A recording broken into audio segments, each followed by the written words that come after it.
My name's Adam Bailey, and I'm going to be presenting a look at WFT's Facebook and Instagram pages during the last quarter of 2015. This presentation is going to be done as if it's for my supervisor because it takes an in-depth look at both of these profiles. So first, looking at the agenda for this presentation, there's going to be the fan analysis, visibility analysis, an overview of the Facebook and Instagram pages during the last quarter of 2015, and recommendations.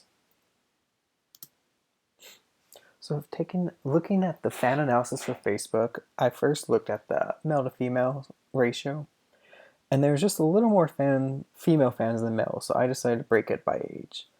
So as you look at the two pie charts, you can see they kind of look similar to one another, where 25 to 34 was one of the higher numbers, about 20, or about a fifth, make up about a fifth of the number of the audience. The little difference is that it looks like there's younger female fans who like the page, where males, the audience seems to be a little bit older. So next, looking at the Instagram, I wasn't able to pull up the same statistics from the information we had. So I looked at the postings to kind of get a better understanding of who the audience is.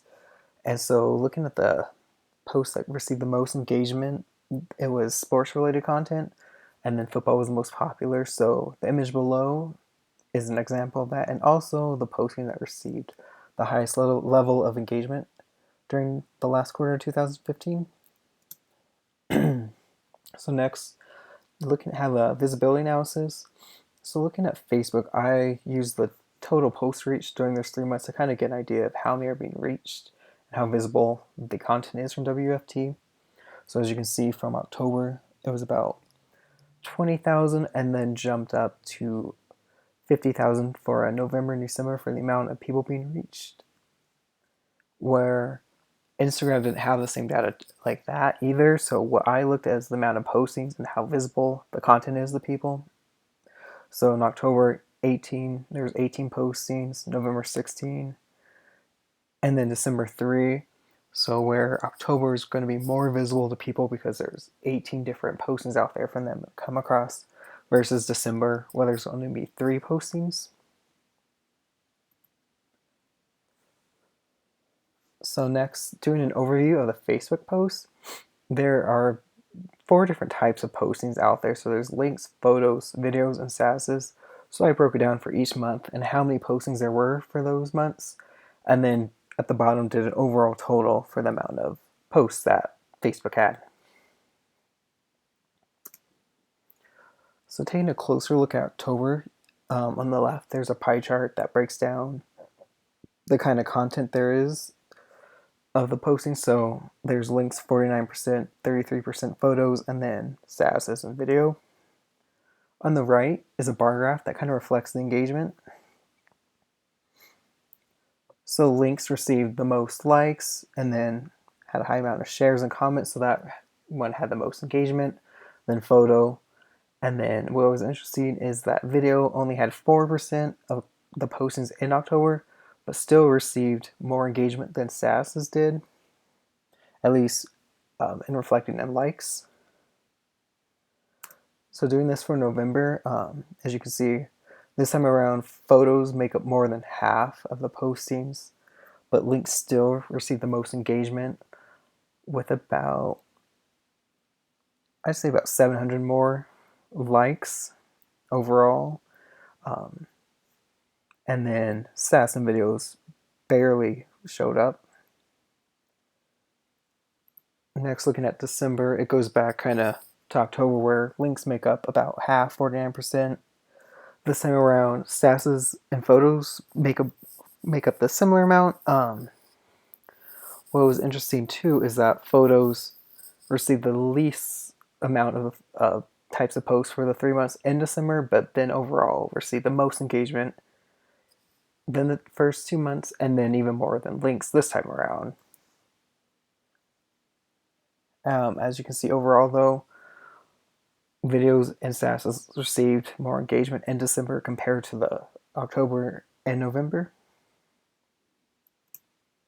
So next, I did a comparison of each type of posting during the 3 months, and then what the post reach for each of those was.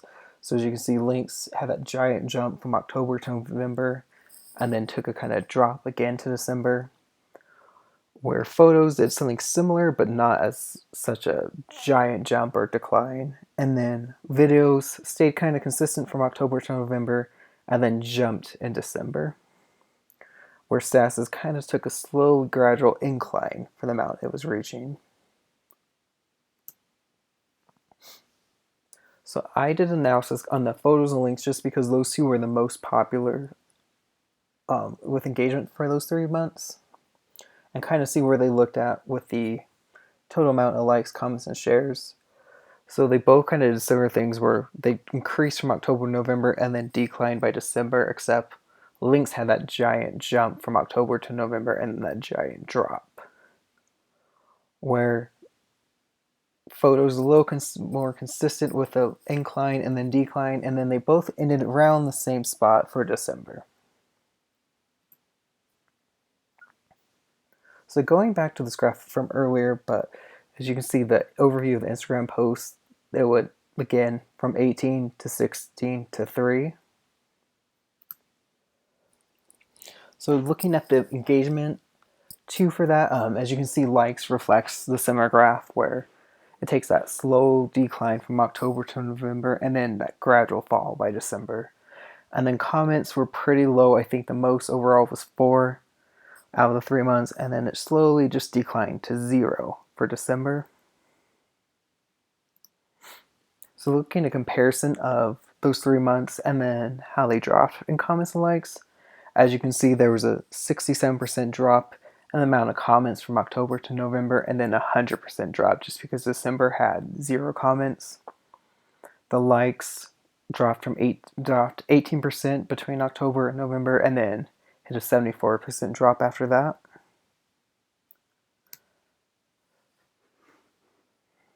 So looking at the posts, you can obviously see that, they kept dropping each month with